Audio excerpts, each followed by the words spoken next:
Welcome back student. Today we will discuss about properties of fluid. So there are so many properties of fluid like density or mass density, specific weight or weight density, specific volume, specific gravity or relative density, viscosities, surface tension, capillarities and vapor pressure and cavitation. So in this lecture we will discuss about there are four properties like density, specific weight, specific volume and specific gravity, and remaining properties will be discussed in another lectures. Now today discuss about density और mass density. जैसा कि आप सभी जानते हैं कि mass density क्या होता है. डेंसिटी और mass density of a fluid is defined as the ratio of mass of the fluid to its volume. It means density. How can define density? Density को हम इस तरीके से डिफाइन कर सकते हैं कि mass of the fluid upon volume of the fluid and denoted by the sign rho. Density को हम साइन रो से डिफाइन करते हैं और रो बराबर क्या होता है बेटा, mass of the fluid upon volume of the fluid.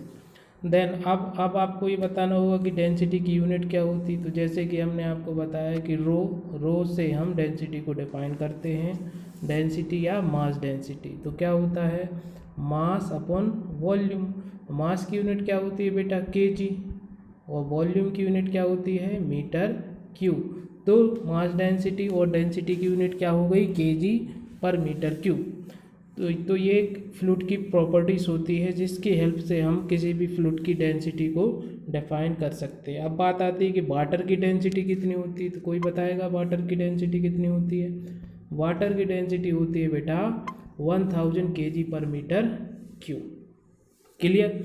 अगर इसी को हम अनदर दूसरी यूनिट में देखते, जैसे हम ग्राम की यूनिट में देखें, ग्राम पर सेंटीमीटर क्यूब, तो ये होता है 1. वाटर की अगर हम आपसे पूछे कि वाटर की डेंसिटी क्या होती है ग्राम पर सेंटीमीटर स्क्वायर में, तो इसकी 1 होती है. अगर हम आपको केजी पर सेंटीमीटर क्यूब में पूछें, केजी पर मीटर क्यूब में पूछें, तो 1000 केजी पर मीटर क्यूब होती है. नेक्स्ट प्रॉपर्टीज होती है फ्लूइड की स्पेसिफिक वेट और वेट डेंसिटी. स्पेसिफिक वेट जैसे कि आपको नाम से ही समझ आ रहा होगा, स्पेसिफिक वेट.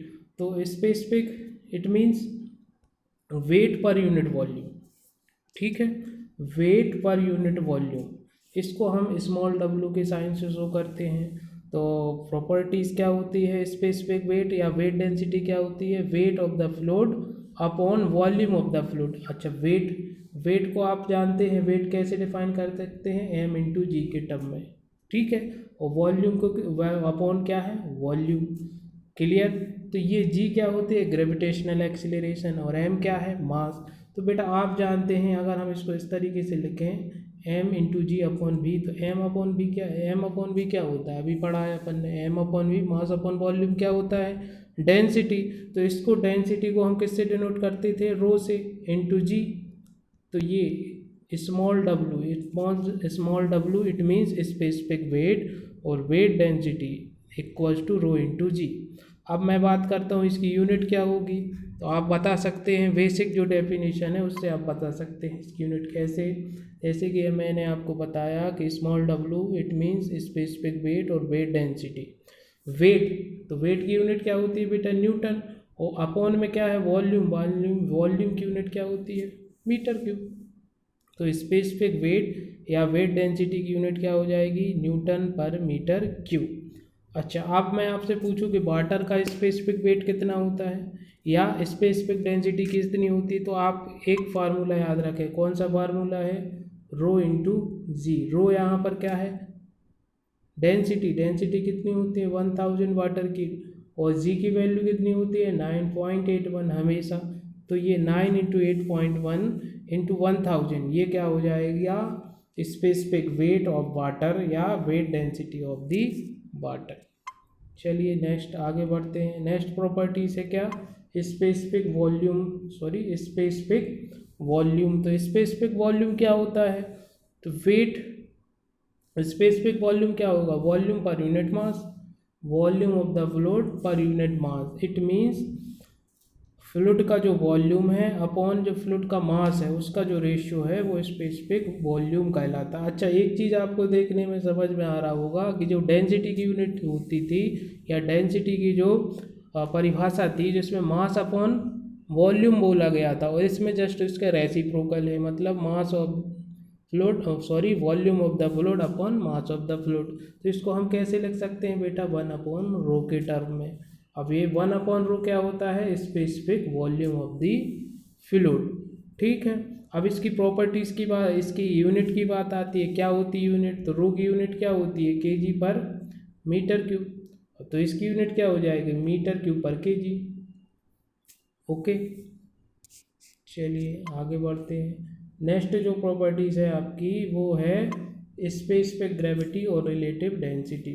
तो स्पेसिफिक ग्रेविटी और रिलेटिव डेंसिटी की जब हम बात करते हैं तो ये बेटा, ये मैथमेटिकल टर्म इसका लिखा हुआ है, इसको हम कैपिटल एस से डिनोट करते हैं। सबसे पहले ध्यान रखना है इस चीज़ का कि इसको कैपिटल एस से डिनोट करते हैं। और ये क्या होता है, दो चीज़ की डेंसिटी, या तो आप डेंसिटी का रेशियो बोल सकते हैं या स्पेसिफिक वेट का या स्पेसिफिक डेंसिटी का इसका रेशियो आप बोल सकते हैं। तो ये फ्लूइड की, जिस फ्लूइड की आपको सपोज कीजिए स्पेसिफिक ग्रेविटी निकालना है तो कैसे निकालेंगे, weight density of the liquid upon weight density of the standard fluid. तो अगर स्टैंडर्ड फ्लूइड की जब बात करते हैं तो लिक्विड के केस में स्टैंडर्ड फ्लूइड हम वाटर को लेते हैं, तो अपना फार्मूला बन जाता है specific weight of liquid upon specific weight density of liquid upon weight density of the water. अब अगर हम गैस के केस में देखते हैं तो गैस के केस में जो स्टैंडर्ड फ्लूइड बन जाता है वो बन जाता है एयर। ठीक है, तो weight density of gas upon weight density of the air. तो इस तरीके से अगर हमें किसी भी फ्लूइड का स्पेसिफिक ग्रेविटी या रिलेटिव डेंसिटी आपको निकालना है तो हम क्या कर सकते हैं, उसका सिंपल सा वाटर के केस में हम फार्मूला लिख सकते हैं। जैसे कि ये हम जानते हैं स्पेसिफिक ग्रेविटी होती है मरकरी की 13.6। तो अगर जैसे आपको मालूम है स्पेसिफिक ग्रेविटी या रिलेटिव डेंसिटी किसी भी फ्लूइड की मालूम है और मैं आपसे पूछूं कि उसकी आप डेंसिटी बताइए, तो डेंसिटी निकालने के लिए क्या करेंगे, ये है आपके पास formula, density of liquid upon density of water. तो स्पेसिफिक ग्रेविटी जैसे मरकरी का देखें तो मरकरी की स्पेसिफिक ग्रेविटी 13.6 होता है। उसकी अगर आपको डेंसिटी निकालना है, किसकी डेंसिटी निकालना है आपको, मरकरी की, Hg की। तो यहाँ पर डेंसिटी ऑफ वाटर लिख दीजिए। वाटर का कितना होता है 1000 का मल्टीप्लिकेशन कर दीजिए, तो ये डेंसिटी आपके पास निकल के आ जाती है किसकी, मरकरी की, 13.6 इंटू 1000। अच्छा, अब मैं बात करता हूँ कि इसकी यूनिट क्या होती है। क्या होगी बेटा इसकी यूनिट कोई भी नहीं होगी, ये यूनिट लेस रहेगा। क्यों रहेगा यूनिट लेस, क्योंकि देखिए अगर हम फार्मूले को ध्यान से देखें तो ऊपर भी डेंसिटी लिखा हुआ है और नीचे भी डेंसिटी लिखा हुआ है, तो ये आपस में कैंसिल आउट हो जाते हैं। चलिए आज के लिए इतना काफ़ी है। नेक्स्ट लेक्चर में वो बची हुई जो प्रॉपर्टीज़ है वो मैं लेके आऊँगा। Okay, thank you.